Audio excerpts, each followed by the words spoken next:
Tá no meio. Boa tarde, estamos ao vivo no Jornal Tribuna e convidamos a todos para tomar assento para iniciarmos a 5ª audiência pública referente à revisão do Plano Diretor do município de Flor da Serra do Sul. Neste momento, convidamos as autoridades presentes ou seus representantes legais para se posicionar à frente conforme nomeação. Representante do Executivo Municipal, Adilar Parisi. Representante do Legislativo, Júnior Berno. Representante do Conselho de Desenvolvimento Municipal, Tassiane Cipriani. Representante da equipe técnica municipal, Débora Volskey. Convidamos a todos agora para tomar a posição de sentido para cantarmos o hino municipal de Flor da Serra do Sul e, em seguida, o hino nacional.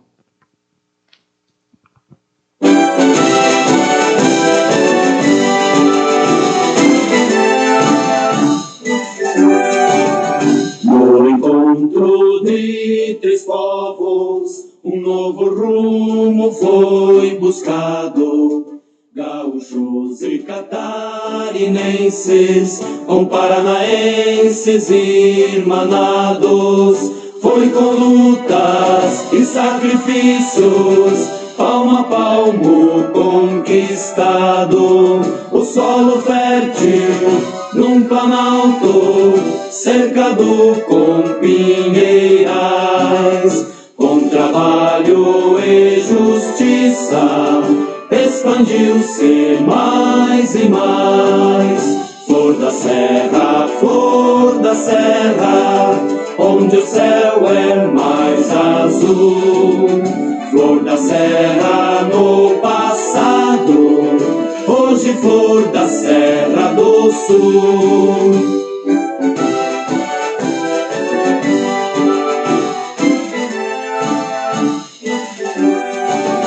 E passados muitos anos, um brado forte ecoou. Ser distrito era pouco e um plebiscito se criou. Em 18 de junho de 90, a Assembleia aprovou. Com anseio, com justiça, Flor da Serra emancipou. Em 22 de dezembro, a bandeira levantou. Flor da Serra, onde o céu é mais azul. Flor da Serra no passado, hoje Flor da Serra do Sul.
Convidamos nesse momento para fazer o uso da palavra o representante do Executivo Municipal, Adilar Parisi.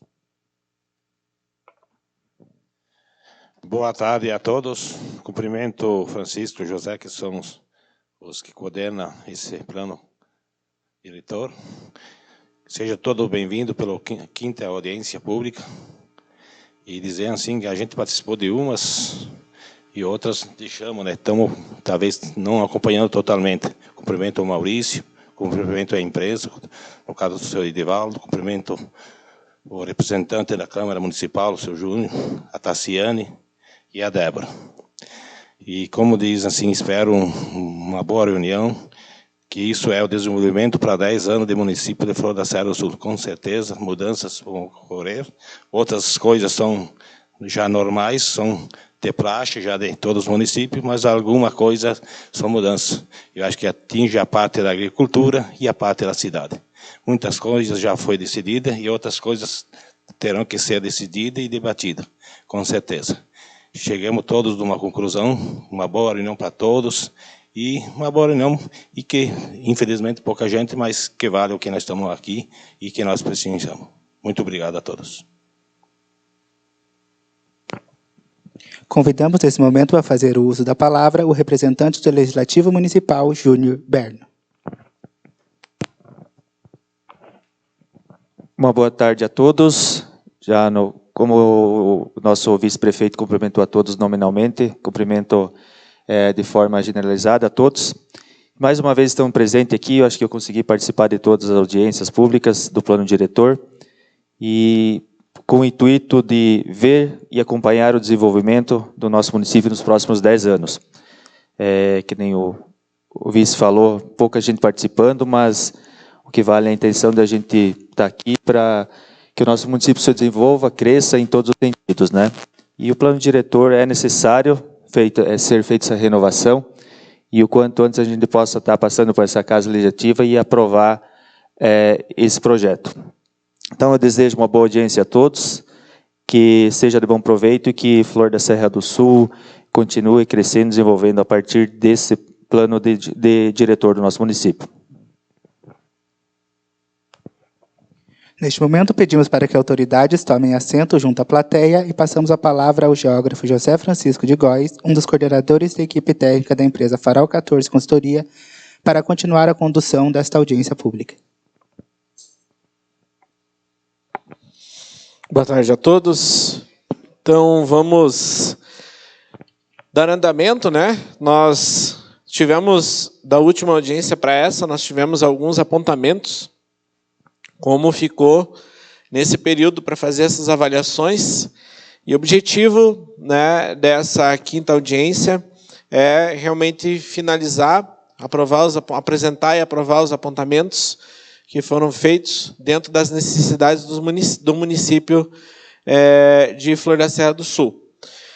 Dentro desse processo, nós temos duas alterações a serem apresentadas. Uma que está ligada à Lei de Uso e Ocupação do Solo, né, ou seja, a lei que trabalha a distribuição do zoneamento das atividades no município.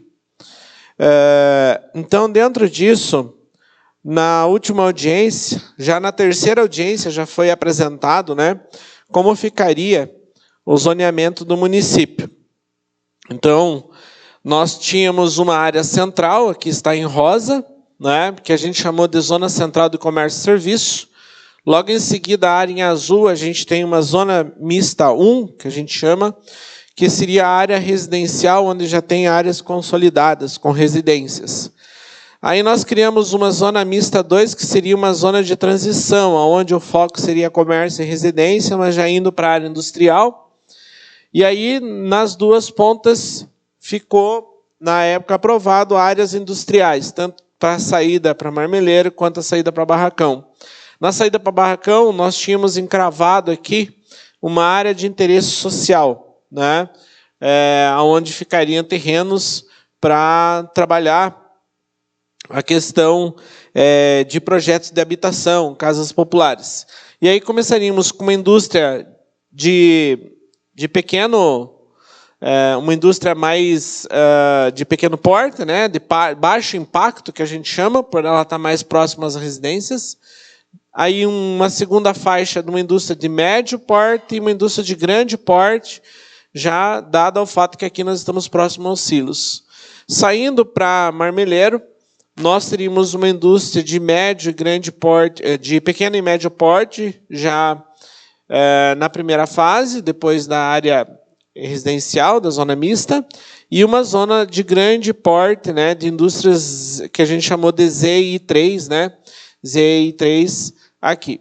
Dentro disso, com o passar, né, após essa apresentação, foi solicitada algumas alterações, que são no total de 3 especificamente. Inicialmente, nessa área, saindo para Barracão, onde nós tínhamos delimitado uma zona de interesse social, né, solicitou-se, então, né, junto com a equipe técnica, para que se transformasse essa área numa zona de uso misto 2, ou seja, essa área alaranjada ela se estendesse para cá também, ficando apenas a área do conjunto habitacional, né? A equipe técnica do município entendeu que, nesse momento, é inviável a aquisição desse terreno. Da mesma forma, aqui, né, nessa zona uso misto 3, né, também pediu-se para haver uma alteração, dado que aqui é um terreno do município, e nessa zona de indústria, né, aqui também houve as alterações. Então, são 3 pontos que a gente vai apresentar, onde foi solicitada alterações, né?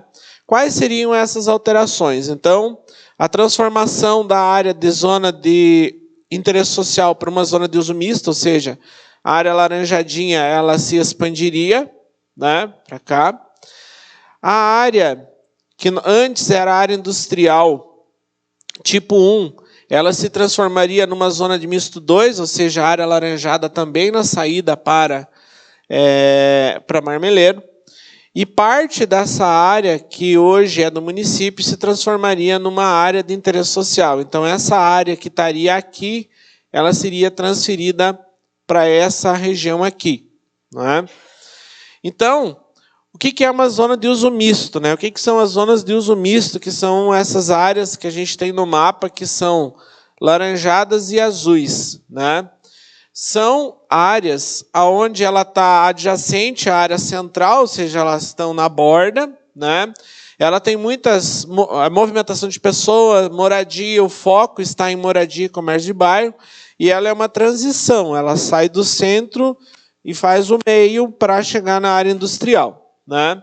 Então, inicialmente, nós tínhamos essas 2 áreas aqui, a área já consolidada, que está em azul, que a gente chamou de zona de misto 1, e nós tínhamos criado uma segunda área, que é essa área laranjada, que iniciaria uma transição, onde aqui os lotes teriam, a principal diferença é o tamanho de lote, né, entre elas.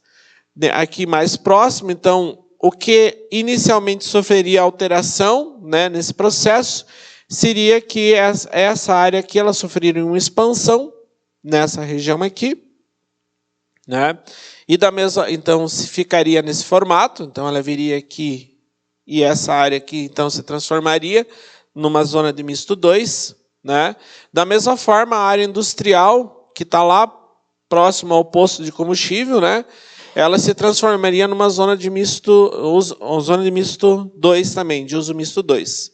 O que tem nessa área de zona de misto 2? Né? Então, está liberado fazer habitação, todos os tipos de habitação. Né? Se a gente lembrar lá, a audiência 3, a gente explicou que eu tenho classificação dos tipos de habitação, se a habitação ela é unifamiliar, ou seja, uma família apenas no lote, ou ela é multifamiliar, ela pode ser perpendicular, né, ao lote, transversal, vertical, né, ou seja, construção de pavimentos. Né?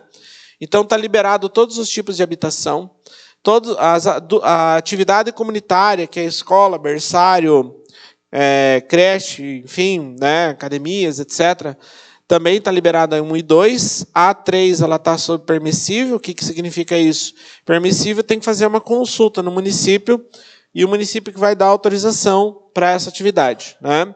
O comércio vicinal, os pequenos comércios, manicure, cabeleireiro, pequenos comércios, né, de bairro, onde é coisas de primeira necessidade.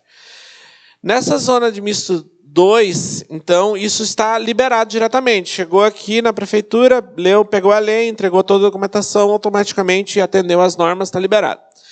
E sob consulta fica as indústrias. Então, qualquer tipo de atividade industrial tem que pedir consulta.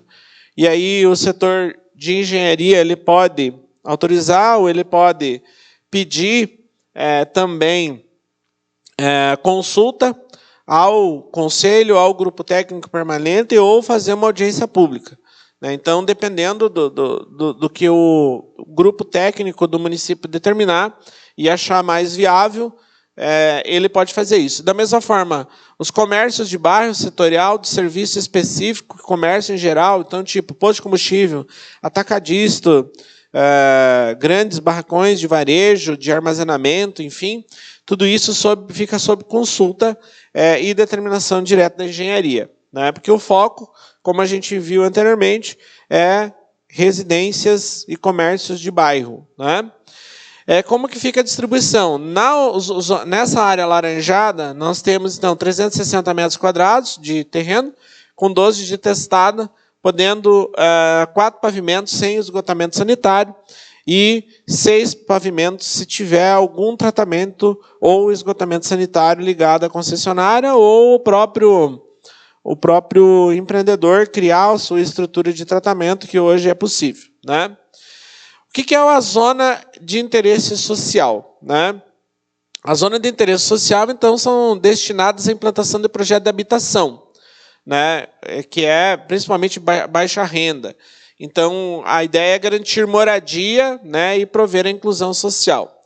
Então, inicialmente, nós tínhamos essas 3 áreas, sendo 2 aqui na zona central, já consolidadas, e esta área na saída para Barracão, que parte dela é consolidada e parte dela estava para fazer novas áreas, né? Dentro disso, então, houve-se essa alteração. Então, essa área que antes seria zona de interesse social, ela sairia, viraria zona de uso misto, né? E ela seria transferida, então, na saída para Marmeleiro, né? Nesta área hoje, que é domínio da prefeitura, né? Então, aqui seria a nova área de interesse social. Nós precisamos, é obrigatoriedade, ter uma área de interesse social destinada para atender as necessidades do município, né? Então, nós não conseguimos aprovar o plano diretor junto aos órgãos competentes se nós não temos essas informações, né? Então, o que são as atividades que podem ser feitas? Então, é a habitação unifamiliar em série ou coletiva, né? O que está liberado lá sob consulta? As atividades comunitárias de porte 1 e 2, os comércios vicinais e de bairro, né? As outras atividades todas estão proibidas, porque o foco, até por conta de dimensão de lota, dimensão de ruas, etc., né? São ruas locais. Então, as atividades também elas são em menor quantidade.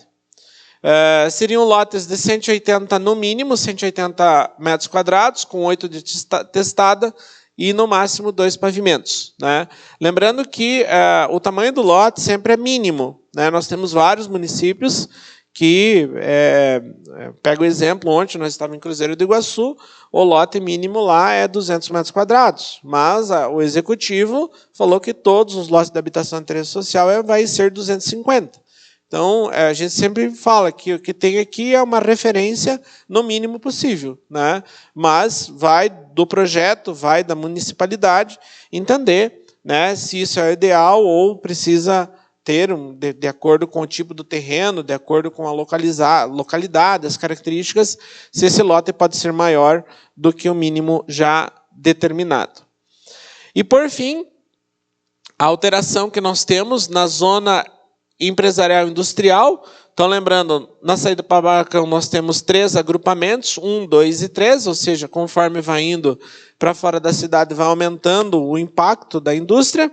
Da mesma forma, a saída para Marmeleiro, nós tínhamos, então, a indústria 1 e 3, sendo que aqui estava agregado na 1, a 1 e a 2, né?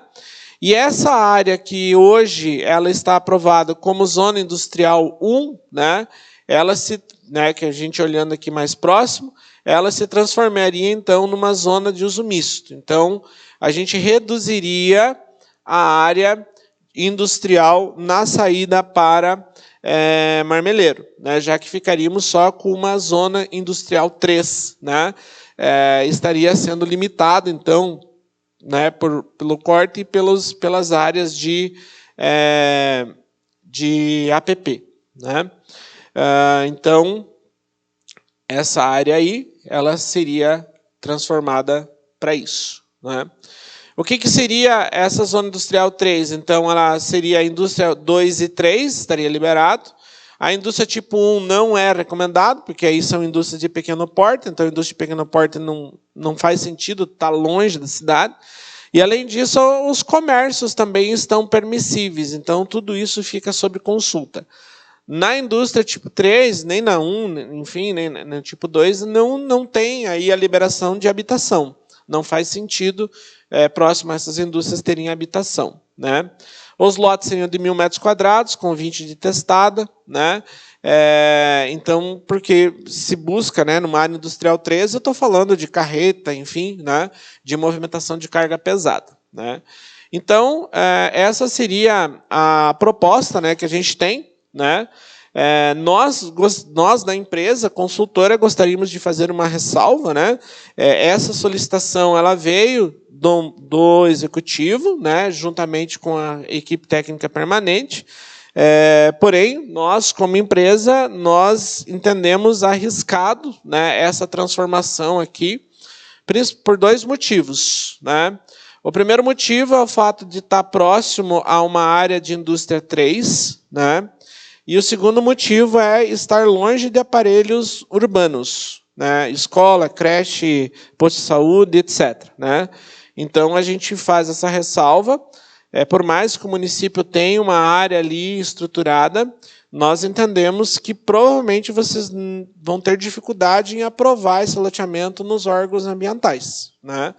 Mas essa seria a solicitação. Como a gente diz, a gente é só uma consultoria, então a gente fez a orientação e colocamos essa ressalva em relação a essa alteração diante do que foi exposto e das necessidades que o município precisa para atender às normas. Né? Eu abro a palavra, né, para dúvidas, questionamentos, enfim, em relação a essa primeira alteração. Nenhuma pergunta? Muito bem, então vamos seguir. A segunda elemento, né, que a gente traz é em relação ao código de postura. Né? Então, lembrando, a organização do código de postura, a gente reformulou a estrutura dele, né, para ter procedimentos administrativos, né, que vocês tinham não tão claro, né, essa parte dos procedimentos administrativos. Deixa eu só colocar mais para cá. E a gente dividiu o código de postura num cronograma de processo infracional de 4 fases. Né? Então, a primeira fase é a fase da denúncia e notificação.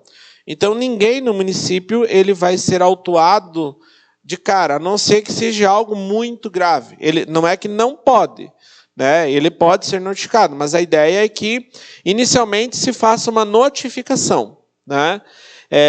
E aí, dentro disso, nós criamos uma série de formulários. São 12 anexos que vêm junto a essa lei, porque o município não tinha, né? A gente não tinha, sim, os formulários, por exemplo, notificação lá da Vigilância Sanitária na Saúde e tal, mas a gente organizou uma lei para buscar padronizar os procedimentos administrativos do município num único formato. Né? Então, a primeira fase é isso. Você notifica o proprietário, enfim, o infrator, que ele está fazendo algo, e você dá um prazo para ele se regularizar. Né? Caso ele não cumpra esse prazo, ele pode pedir, inclusive, prorrogação desse prazo de regularização ainda na notificação em uma vez. Né?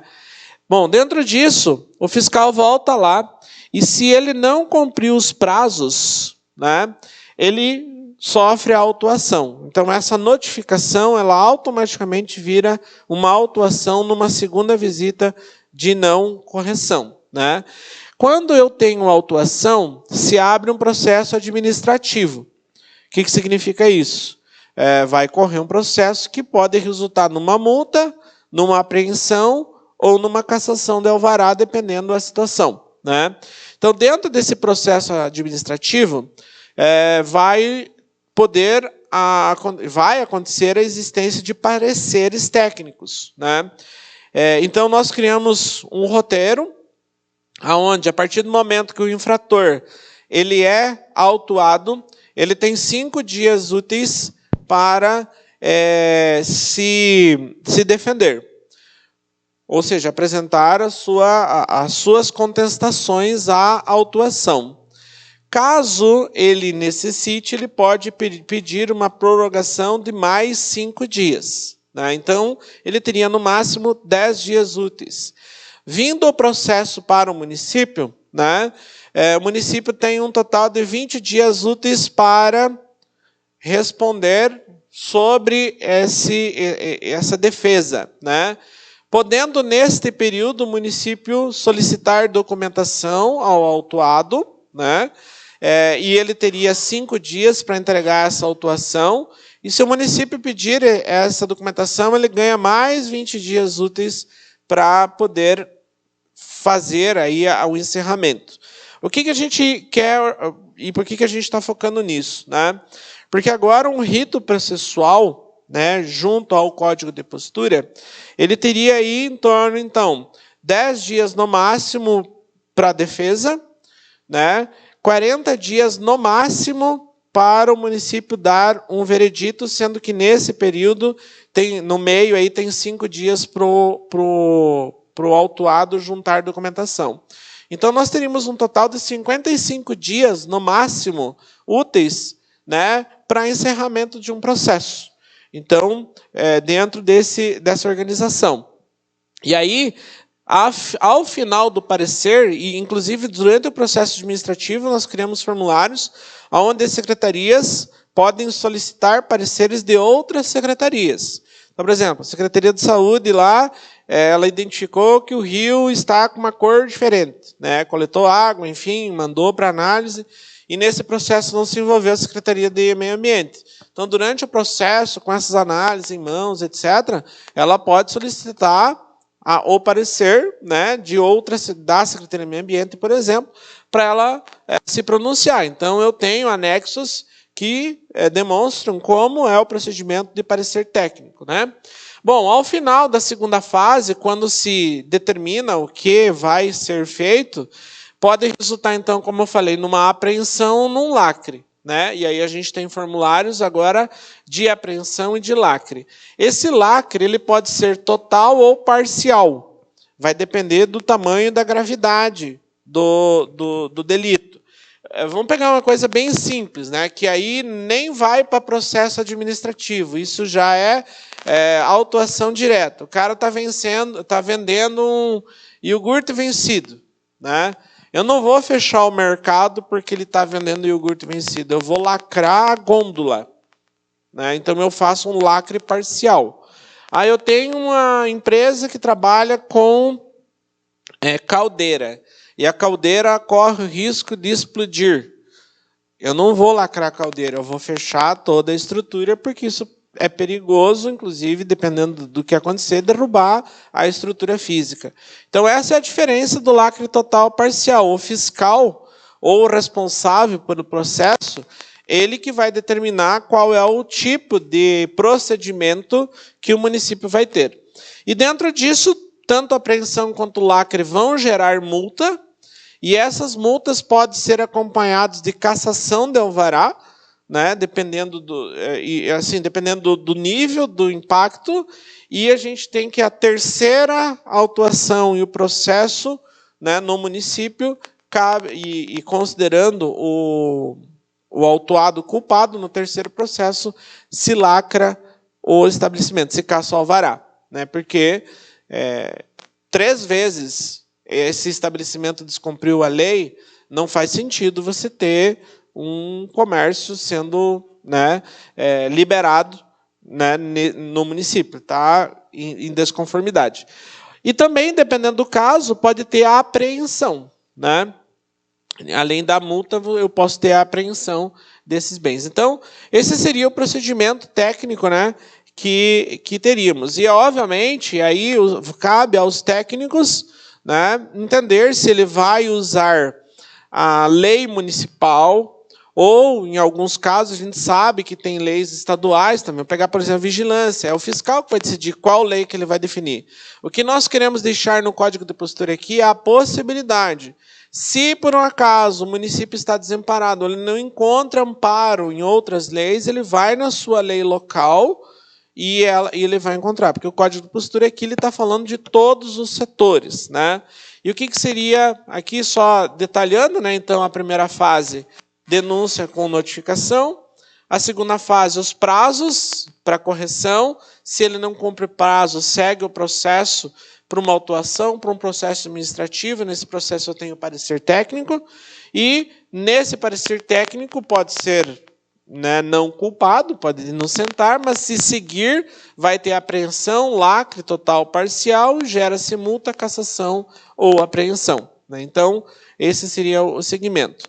E o que fala o Código de Postura? Então, o Código de Postura está agrupado em 5 grandes áreas, e dentro dessas grandes áreas, eu tenho áreas sub-áreas. Então, vamos falar, parte ambiental, a gente sabe que tem o IAT, mas a gente já pegou município onde o IAT era dentro da área urbana, e o IAT falou, não, isso aí o município tem que legislar, nós não vamos emitir parecer porque nós vamos, entendemos que isso não cabe a nós. Então, aí o município vai na sua lei e vai encontrar lá se o impacto é na flora, na fauna, no solo, na água, no ar ou visual, né?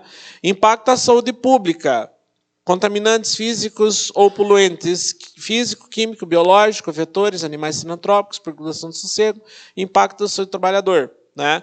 Aqui no impacto sobre o trabalhador, né, tem o caso, que é a vigilância sanitária. Então, a gente tem o Código de Vigilância do Estado, que fala sobre essa questão da vigilância do trabalho, né, do monitoramento, da investigação, quando uma empresa tem um acidente de trabalho. Então, o fiscal lá, ele pode usar a estrutura da lei estadual, mas se ele quiser amparo, ele pode usar também a lei municipal. Aí é uma decisão de aplicabilidade, né? Prejuízos financeiros ao município alindeiro. O que significa isso? Imagine que o cidadão ele se perdeu na via, sei lá, estava dirigindo embriagado, se perdeu na via, bateu num poste, derrubou um muro. O poste é público, então ele trouxe impacto ao município.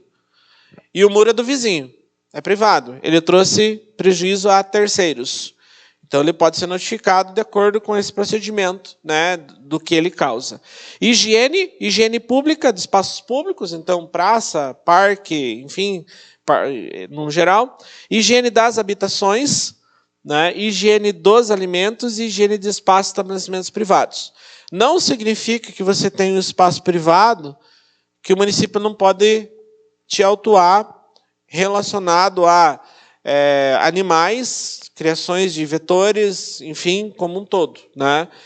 Então, o município, sim, pode fazer vistoria, a questão do rato, da barata, do mosquito dengue, enfim, o município pode, hoje, né, isso aqui vem aportar e dar segurança para o município não ter que criar uma lei para fazer investigação de casos de dengue, por exemplo. Ou alguém denunciou lá que tem um foco de dengue e ninguém pode entrar lá. Não, a partir disso aqui, você está amparado para poder ir lá, né, e fazer essa vistoria. Da mesma forma aqui, ó, na saúde pública tem vetores e animais sinantrópicos. O que é isso? É tudo. É cobra, é barata, é escorpião, é rato, é o mosquito da dengue, é a abelha, qualquer animal que possa provocar, que tem proibição a nível nacional e estadual, que não pode estar, né? O município hoje ele tem, a partir dessa lei, ele vai ter autonomia para poder também fazer o seu trabalho, né? E, por fim, outras infrações. Questão dos animais domésticos, maus tratos, né? Impacto de circulação de via, calçada e outros espaços de circulação. Então, o cara foi lá e trancou a calçada, trancou a via sem autorização. Então, isso não pode, isso tem que pedir autorização, né? E limpeza de terrenos e espaços em geral, né? Às vezes o cara tem o terreno lá, não faz a manutenção adequada, né? E aí causa impactos, né, no processo.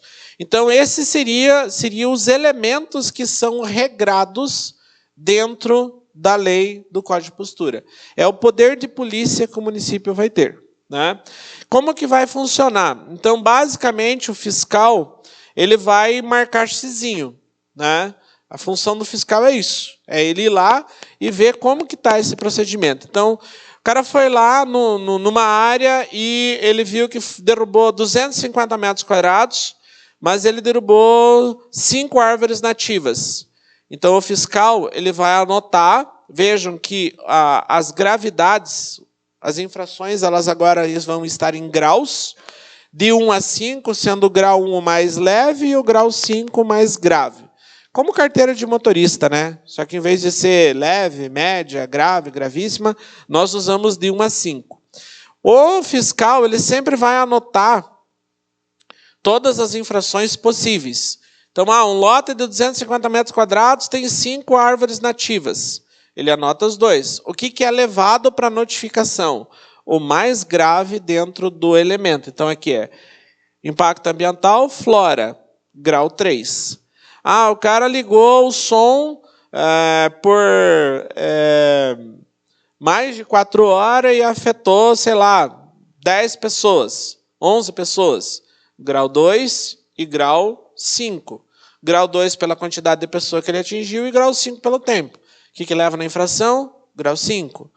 A higiene de habitação, né? Ele tem lá um terreno que não tá limpo, vamos dizer assim, né? Então, ele, sei lá, um escorpião saiu lá e picou uma pessoa, é um grau 1, mas a área em metros quadrados é um lote de 250 metros quadrados, sei lá, grau 3, então leva-se grau 3. Então, para a infração considerada, sempre vai ser considerado o grau maior. Mas deixa-se registrado o que aconteceu, né? Para caso o processo vire, saia do processo administrativo e vá para o processo judicial, esteja todas as provas anotadas, né? E aí dentro disso vem as notificações, podendo resultar em multas, né? E essas multas elas estão baseadas na unidade fiscal do município, que é o dinheiro do município. E por que nós tabelamos os graus em unidade fiscal do município? Porque aí, todo ano, quando o prefeito, em março, se eu não me engano, ele decreta o valor corrigido da unidade fiscal, o valor da multa também ele se atualiza. Então, a partir daí, a multa nunca vai ficar defasada, né? Então, grau 1 é 4 para pessoa, e aí está dividida a tabela para pessoas físicas e pessoas jurídicas. Para pessoa física, grau 1 é 4, grau 2 é 8, grau 3, 16, grau 4, 20 e grau 5, 30 a unidade fiscal. Para a jurídica, começa em 8, grau 2, 16, grau 3, 32, grau 4, 40 e grau 5, 50 unidade fiscal. Então, esse seria a forma de tabelar. Então, lembrando o nosso exemplo lá, que eu dei antes, o cara ele fez um grau 3 na flora, um grau 5 na saúde do trabalhador e um grau 3 na habitação. Soma-se, então, o 3 é 16, o 5 é 30, como é pessoa física, né? E o grau 3, 16. Somou a multa total, 62 UFM. Converte-se no valor monetário, né? Que vou imaginar que se fosse R$100 o UFM, a multa seria, né, 100 vezes 62, R$6.600. Né? Então, uma forma bem simples de praticar, e o fiscal ele vai ter um trabalho, isso aqui, bem simples, rápido, de se ter isso.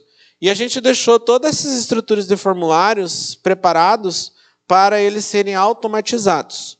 Então, a partir do momento que o município quiser contratar, né, uma programação e transformar toda essa estrutura do Código de Postura, não só do Código de Postura, do Código de Obra e da Lei de Parcelamento, que também tem tabelas de notificação, tudo isso pode ser transformado em um programa, né, um software de gerenciamento, né, e que por ali pode-se seguir os protocolos, etc. Mas, na dúvida, tudo está em papel também, para criar a numeração de protocolo, né? Então, esse seria o processo, traz cada uma delas, soma-se e se tem o valor final, né? Então, essas são as alterações também que se teve em relação ao código de postura, né, que é esse tabelamento, né? Salvo engano, na audiência que a gente teve em julho, não lembro, nós tínhamos uma tabela só única para pessoa jurídica e física, né? E agora se decidiu se dividir isso em 2 agrupamentos, que entendeu-se que as empresas têm mais poder aquisitivo e geralmente o impacto que elas causam são de maior monta do que as pessoas físicas, né? Então, por conta disso, elas têm mais responsabilidades, até porque o alvará, ele é um título que a gente chama de título precário. Ele renova isso todo ano. Então, ele sabe das responsabilidades que ele tem, né? Eu abro novamente. Alguma pergunta, alguma dúvida? Não sei se na internet nós temos algum questionamento. Não, também.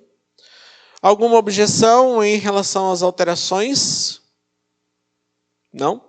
Então, a princípio, nós temos aprovado as alterações nessa versão final do Código de Obra e da Lei de Uso e Ocupação do Solo e Zoneamento do município de Flor da Serra do Sul. Não tendo questionamentos nem dúvidas, né, a gente dá por encerrado a 5ª audiência de revisão do plano diretor. Eu agradeço a presença de todos e quem está nos acompanhando ao vivo, né, e um bom resto de semana. Um abraço e até a próxima.